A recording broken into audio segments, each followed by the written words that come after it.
So hello everyone, welcome back to my channel. This is me Anvi Sharma and in this particular video I'm gonna share कि मैं पूरे दिन में क्या करने वाली हूँ आज। तो सबसे पहले हम फोकस करते हैं अपनी साफ़ सफाई पर, क्योंकि साफ़ सफाई इज़ वेरी इंपॉर्टेंट। जब भी आप कोई चीज़ पढ़ते हो या कोई भी चीज़ जहाँ पे माहौल पे जाते हो तो मुझे साफ़ सफाई बहुत ज़्यादा इंपॉर्टेंट होती है।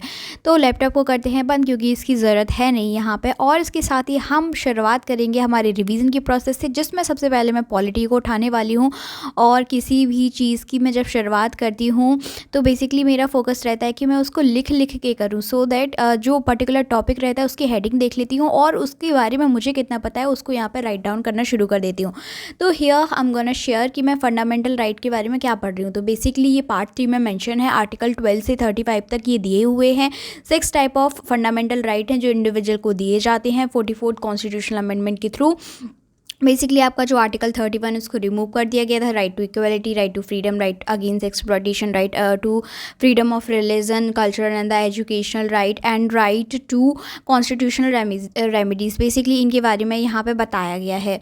इसके साथ ही आपको आर्टिकल 12 की यहाँ पे अच्छी खासी डेफिनेशन देखने को मिलती है, जिसमें ये बताना बहुत ज़्यादा इंपॉर्टेंट हो जाता है कि आपके आर्टिकल जो स्टेट है उसमें क्या क्या चीज़ कवर की जाती हैं। फॉर एग्जाम्पल आपका government and the parliament and the state legislative assembly, local authorities like municipal and the other authorities. और अदर अथॉरिटीज़ में आपकी बेसिकली आती हैं LIC, ONGC, SAIL। तो ये सारी चीज़ें हैं जो कवर यहाँ पे की जाती हैं।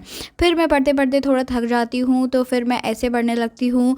मेरी पोजीशन हैं जो वो टाइम टू टाइम चेंज होने लगती हैं। बहुत सारी चीज़ें हैं जो फंडामेंटल में हमारे UPSC के सिलेबस से बहुत ज़्यादा चीज़ें आती हैं, बहुत ज़्यादा इंपॉर्टेंट रहते हैं, बहुत ही ज़्यादा वास्ट भी रहते हैं। जितना हम इनको लगता है कि बहुत ही ईजी है, हम कई बार पढ़ चुके हैं, हमें आता है, लेकिन स्टिल आपके जो गहराई में क्वेश्चन रहते हैं वो यहाँ से पूछे जाते हैं।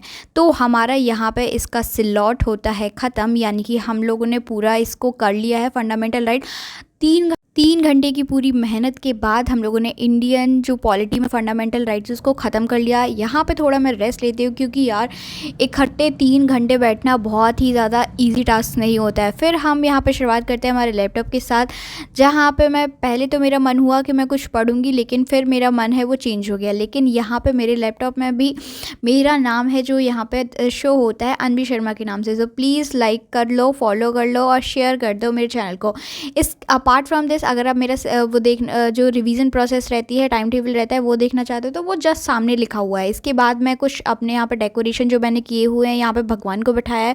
सेकेंडली मैंने स्माइली को बैठाया रखा है। जब भी मैं डिमोटिवेट होती हूँ तो मैं इसको देखना पसंद कर लेती हूँ, क्योंकि ये हमेशा से मेरे फेस पे जो है स्माइल आने का काम करता है। फिर यहाँ पे ये बेसिकली एक ऐसी चीज़ है जो आपको ये बताती है कि टाइम बेसिकली निकलता जाता है। ओप्स, ये गिर गया, लेकिन फिर भी हम इसको उठाएंगे और अच्छे से रखेंगे। ये बेसिकली ये मेंशन करता है कि टाइम तो निकलता ही जाता है। टाइम को अगर देखते रहोगे तो आप रोते रह जाओगे, लेकिन अगर आप कोई चीज़ पे फोकस करते हो तो आप उसको करके ले जाओगे। तो टाइम को मत देखो, जितना आपके पास आज का टाइम है समझ लो 24 घंटे में ही आपको सब कुछ करना है। तो इसी के साथ बेसिकली मैंने अपनी जो टेबल है उसको सजा के रखा हुआ है। ये सारी जो चीज़ें रहती है जो मुझे एक इंस्पिरेशन देती हैं, मुझे मोटिवेशन देती हैं कुछ करने की। फिर इसके साथ ही ये मेरा कुछ उसका जो आपके वीडियोस बनाने के लिए होता है, और ये सबसे इम्पॉर्टेंट, भाई साहब सरस्वती माता कैसे नहीं रख सकती हो, जो आपको इतना ज्ञान दे रही है उनको कैसे नहीं रख सकते। सेकेंड स्लॉट पे हम बात करने वाले हैं हमारे इंडियन एग्रीकल्चर की, जो करंट टाइम पे चल रहा है। तो इंडियन एग्रीकल्चर को चलो विदाउट एनी फर्दर डिले हम स्टार्ट करते हैं।